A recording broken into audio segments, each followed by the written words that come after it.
Hi, Pat. How are you doing tonight? I'm doing good. How about you? I'm great. I'm great. I'm excited to start this conversation and hear more about your book and more about the series and just how it all came to be. That's So great. yeah, so I love talking about it, so we're good. good, good. Well, my first question to you is, why did you first write this book? Well, basically, I got laid off of my position as a chaplain, and it was one of these really strange things in that I had a meeting with my supervisor. I got in there and I told her that she told me that my position was being eliminated. And that immediately, effective immediately. So I had to go to the office and the HR person was there and loaded up all of my stuff, all of my books and everything, put it in the car. And I'm sitting in my car in shock because I mean, I know this happens in the business world, but this was a ministry position. So I'd never had anything like this happen to me. It was just, shocking. And I just didn't know. And what was really sad was I never got a chance to say goodbye to all these. I've been there for 12 years. Yeah. So I had a lot of significant relationships. So that was upsetting. But at the same time, there was something in my head that was also saying, is it time? Is it time? And what that was that I've been writing all my life, ever since like third grade when I started writing a little book and all, I just been writing. I always wanted to be a writer when I was in high school and in college, but I never told anybody that because, all these things that they talk about now with imposter syndrome, we never heard of that when this is like 1973. But I also know it's like, did I have anything worth saying? Was I any good? But even more fearful of putting myself out there. I was pretty shy and pretty sensitive at that time in my life. And really, when you're writing, sometimes it's like you're bleeding on paper. And did I want to be that vulnerable with people? But Mm. I love to write and I wanted to write. But then when my junior year in college, I received a call to ministry. And I struggled with that too, because I wanted to be a writer, but gosh, I want to do what God wants me to do. So what should I do? So I struggled and basically figured, well, if this is what God wants me to do, okay. But at the same time, I'd seen something somewhere about an artist. I think he was out in California who was a minister, and basically put his artwork aside in order to go into ministry. And then eventually, though, it's like he said, God gave him his artwork back when he retired. So I said to myself, okay, I can go into ministry and someday God will give me my writing back and I will be able to write full time. So there was a part of me that just said, and this happened, okay, is this the time? Is it time for me now to write full time? And I didn't know, but I thought, well, I can give it a try. So I was on my way to my brother's cottage in September or October in the fall. I always like to go there. It's a great place for me to do writing, a great place for just clearing my head and reflecting and seeing some new insights. So I'm on my way there and I was listening probably to public radio and NPR, and they said something about this thing that was NaNoWriMo. I never heard of that before. And I'm like, what's NaNoWriMo? And National Novel Writing Month. And I'm listening to that and I'm thinking, okay, that's interesting. So when I get to my brother's cottage, I get on the computer and I'm looking this up and I'm finding out, oh, it's November. And I think it started in 2008, something like that. It'd been around for a while and I'd never heard of it. And what you do is you write 50,000 words towards a novel.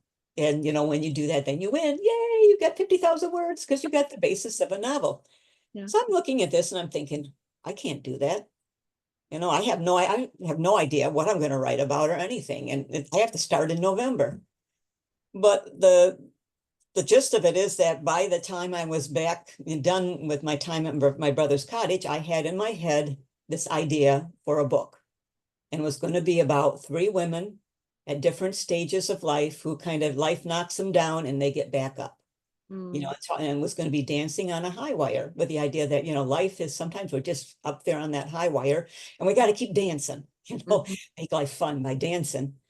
So, and where I got the ideas for it, I mean, I started out, the first person that in the book is Sarah, and she was based on someone from my college years, an event there. And see, then this is kind of go back to my 20s again. And I was doing a lot of writing in my 20s. Even though I decided I'm going to go into ministry, I'm still writing. And in fact, I wrote, I think, 9 different books, and none of them were any good. But see, that's how you get good. You got to keep writing, and I'm writing. And the ones that I thought, a lot of them I threw out, but ones I thought had some potential I kept. And this one book was based on this situation I witnessed in college where a coworker, when I first met him, and he became a good friend, he was engaged, he's get married at the end of the school year. And then over a week or so, I mean, or it seems like it was short time, all of a sudden he's not engaged anymore. And then he tells me that, well, he's not engaged because he's gay. And I'm like, oh, and this was 1977. So, I mean, this is a different time than now. Nowadays, it's not as big a deal, but boy, back then. And we're like, oh, okay. And then I noticed his fiance. And she was like, I could see she was really broken up. And then next thing I know, she's got this new boyfriend, and she's basically hanging on this boyfriend, and they're engaged to be married, right? I mean, and I'm like, okay, what's going on here? That's not a good thing. And then eventually she broke up with him too. But I just sat back and I just thought, that's an interesting story. How that, not just my friend's story, but also his fiance, and how that affected her, and how upset she must have been to find this out. Now she kind of went and tried to get the first guy she could get. So I basically use that as a basis. I actually wrote this book with my friend. He wrote the story of the gay man, and from his perspective, I wrote of his fiance. And then, didn't publish that. But I always thought there's a good idea in there. There's a story in there. So when I came to writing Sarah, I used that story. I just took the character out of there that I wrote and used that as the basis for this character. So as a Michigan State University student who was engaged, and then all of a sudden her fiance breaks off the engagement, and then what that does, because he's gay, and what that does to her. So that was the first character. And then the second character was a woman named Esther, who was like 55, in her 50s. And I based this on a situation where I had been chaplain, because about a year or two before I was laid off, they took their whole food service program, which was an in-house food service program, and they contracted it out. And in that process, a lot of people lost their jobs. And there were people that had been working there for 25 years. Just in food service, that's all they ever knew. I mean, they would wait on the tables and check people in, and they knew the residents. And so, I'd witnessed that as well. And so I thought, well, this character is going to be someone who worked for a food service like that, who lost her job. It was all she ever knew. And that was the basis for Esther. And I can use some of my own angst over being let go in writing that character, since she was closer to my age. And then the third character was Joy. And Joy was based on a friend of mine's daughter. And she had a dance school here in Jackson, Michigan, Grace School of Dance, had 3 kids, and was pregnant with her 4th child when they discovered breast cancer. And she refused to do any treatment because she didn't want to do anything that could in any way hurt the baby. So, and my friend told me this story, and we were all praying for her. And I just thought, that's another story. That's somebody who life came along and basically knocked him off balance. And then what do you do?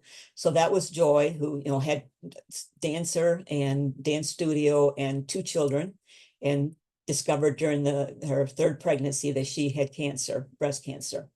So that was kind of how I came to the point of writing this particular book. So I went to NaNoWriMo, and I did it, 50,000 words. And it was great. It was fun doing that. Wow. Wow. Now I feel like I need to jump on that. Yeah. Well, then what made you want to continue this book as a series then? Well, it wasn't my idea at all. I just wanted to do this, and I wanted to try it. But after I finished it, it was like, these characters are not done. And I'm not done with these characters. There's more that needs to, they need to say, and they need to experience. And so as I thought about it, after the NaNoWriMo, what you do is you spend time editing. So I was working on this book, but then I just decided, okay, next month for NaNoWriMo, I'm going to continue it. I'm going to continue the story of these three women.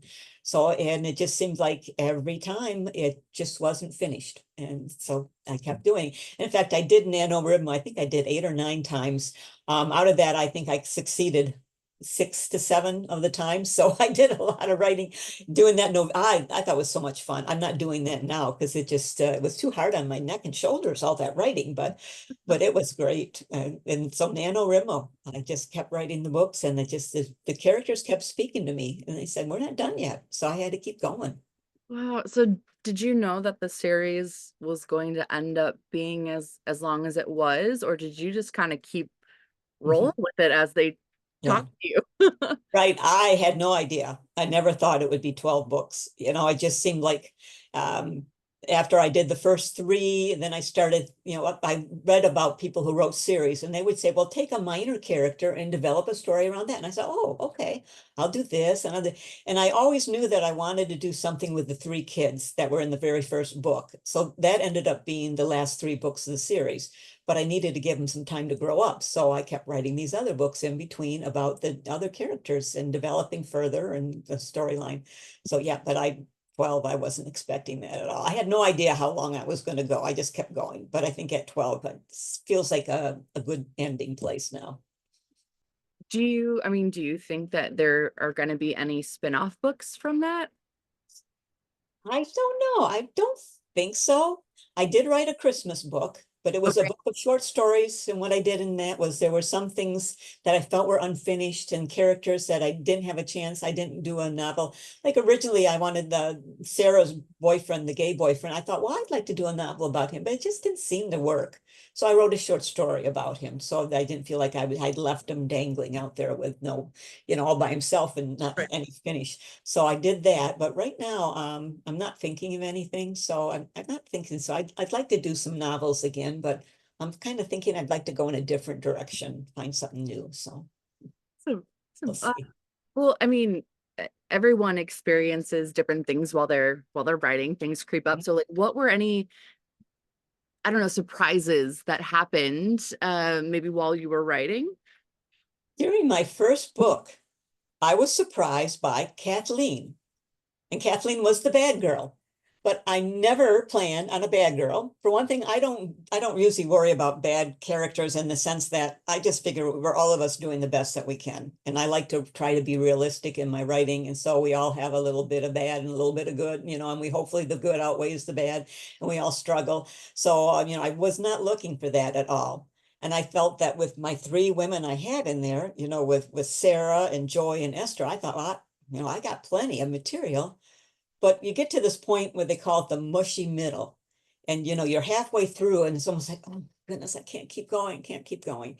Because in the beginning you're all excited because you're just, getting started. And at the end, you're at the finish line. So you get this mushy middle.